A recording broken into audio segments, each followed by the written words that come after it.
Long-term investment in property rentals is still attractive to many private investors, with the number of people wanting to rent property continuing to increase. But how can you make the most of the opportunity and reduce risks? I'm here to find out how to make lettings pay.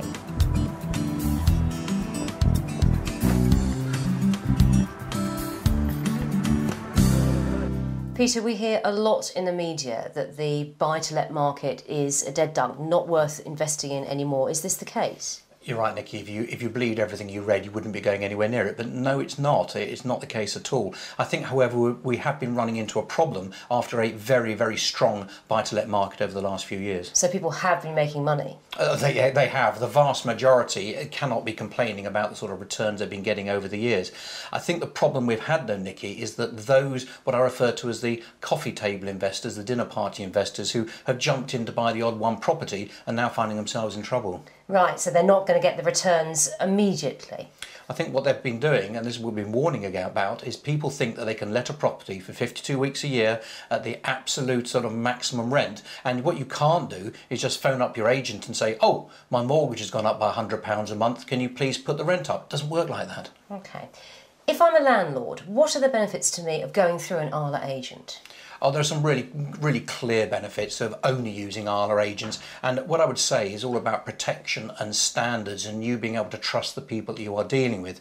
The fact that ALA members have to abide by codes of practice, by rules, they have to have a complaints procedure in place. Very importantly, every deposit that is paid to an ALA agent has to be protected under the tenancy deposit scheme. And that benefits the landlord as well as the tenant? Very good question, Nikki. The fact is that the deposit is importantly is protected and the tenant wants to know that. But by using an ALA agent as well, every ALA agent has to belong to what's called our client money protection insurance scheme. So obviously an agent doesn't just hold the deposit, which is protected under the tenancy scheme, but they also can hold a lot of rent while they're passing it across to you. In the hopefully unlikely event, but it does happen unfortunately, that the agent disappears with the client's money, our scheme actually, insurance kicks in, and that means that your money, your rental money as a landlord is protected if you use an ALA agent. The landlord has got that reassurance as well. Absolutely. So overall, Peter, would you still say that buying property as an investment is still a good idea?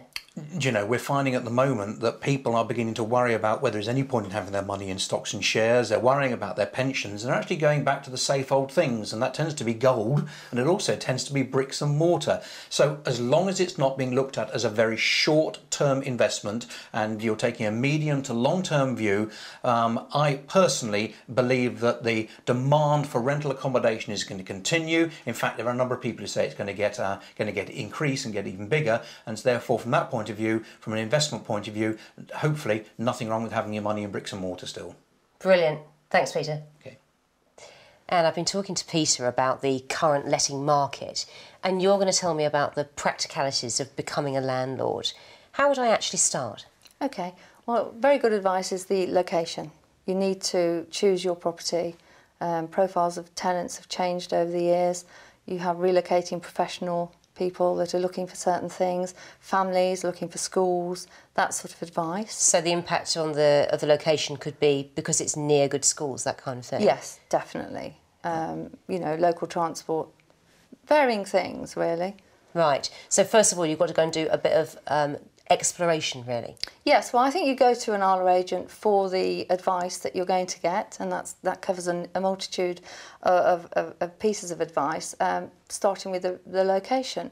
They generally know their area, they generally know the profile of a tenant, they know their market, or they should, and basically you go on from there. And you're mentioning the profile of a tenant. I mean, is it mostly students that rent these days? No. Tenants are varied. They are, you know, people... it's a second home.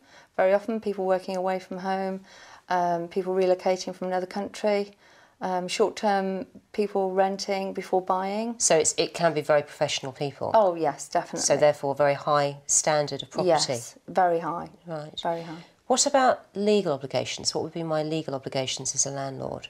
Enormous, really. You know, it's a serious business. You've got people living in your house. You've got property that you want to maintain and you want to do the right thing, which is why you choose an ALA agent, you come to a professional person. So you can advise, an ALA agent can advise? Yes, definitely. What sort of legal requirements would there be then? It's fire regulations for soft furnishings, gas safety certificates, repairs and upkeep to a property, tenancy deposit scheme, permission from your lender to actually rent out the property, and EPCs recently this year. Right, it is a long list. So yes. The EPC, that's the Energy Performance Certificate. Yes. What do I need to do about that? We could organise that for you, as with most of it. The costing is minimal, it's a 10-year certificate, we can organise that.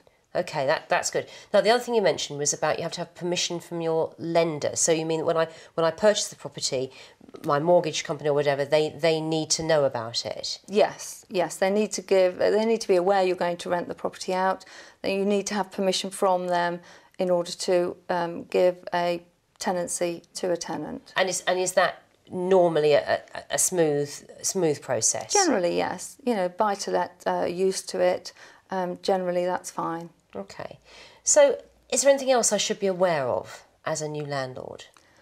Well, you need the advice of an agent that deals in the market on lots of things. Decor, furnishings, profile of your tenant, you know, referencing.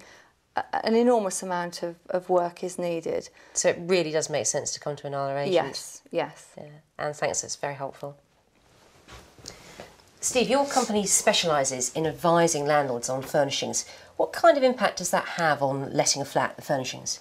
It has an immense impact. Primarily, furnished properties will let faster. Right. It's just a fact. Tenants aren't going to live in a property with it unfurnished, so the furnishing issue has to be addressed at some stage. And it just makes common sense to make those issues go away in advance. If you want to maximise a viewing, if tenants are here and they can instantly see the way they can live in it, where they're going to sit, where they're going to watch film. Instantly move in. It's done, and they know there's just no further decisions to make. Do they like the area? Do they like the property? The rest of it is done. Yeah, brilliant. Well, let's have a look at some other areas in the house. Okay. So, Steve, this business that you're in, has it been going long as a business? Have people been using your services for a while? Well, we've been trading in this area for around 10 years, but in that 10 years, the marketplace has evolved. There are more landlords, there are more professional landlords, and I think now people just want the issues to go away, and that's what we can make happen. Okay, so from my point of view as a landlord, why would I want to use your services? I think primarily where we're required is that we are industry specialists. We're good at specifying the product for the properties. We understand the nature of what we're trying to achieve, who the end user is, the style of properties, and I think it's getting a feel for the end user. And I think the mistakes that sometimes landlords can make, they're imposing maybe too much of their own taste, and we kind of take that out of the mix. I suppose that's a very natural thing, isn't it? Once you've become a landlord and you've bought a property, then you want to put things in that you like. What are the pitfalls of doing that? Yeah, of course. It's a classic pitfall that landlords want the shopping experience. They have this exciting new venture. It's a new property which maybe they haven't bought for years. To then go and enjoy the shopping experience is a natural thing to try and do. The problems that drives is that they're making personal taste decisions on a property that isn't meant for them to live in. Yes, okay. So what are the real things to avoid in terms of choice of furniture?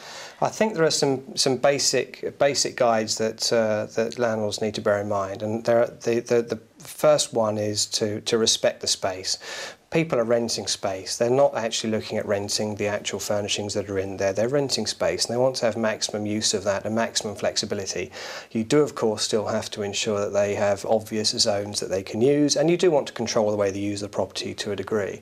But there are things like gender neutral. Don't make offensive colour decisions. Don't have bright reds or bright blues everywhere. So you do need to keep the main pieces in the property fairly neutral. That doesn't mean bland, it just means neutral. I was going to say, yes, you still want it to look stylish of course. And homely as well. Yeah, it has to be stylish, homely, durable. There are lots of other considerations in ensuring that the fabrics will last the course, and maybe that's Scotch guarding or other protective measures. And you can accessorise properties to make them look more interesting, but they're easily withdrawn if they're not working or the tenants desire them to be changed. Yes, okay, so there's an element of flexibility in the choices that you make as well. But you can't change those if you've gone for something, a really offensive piece of furniture, or it's too large. Yeah, it's a very large sofa or Correct. something like that. Yeah. Really interesting. Thanks very much, Steve. Okay, no problem. I've learned a lot today about becoming a landlord. If you want to find out more, then why not go to the Arla website? They've got a special section just for landlords at www.arla.co.uk.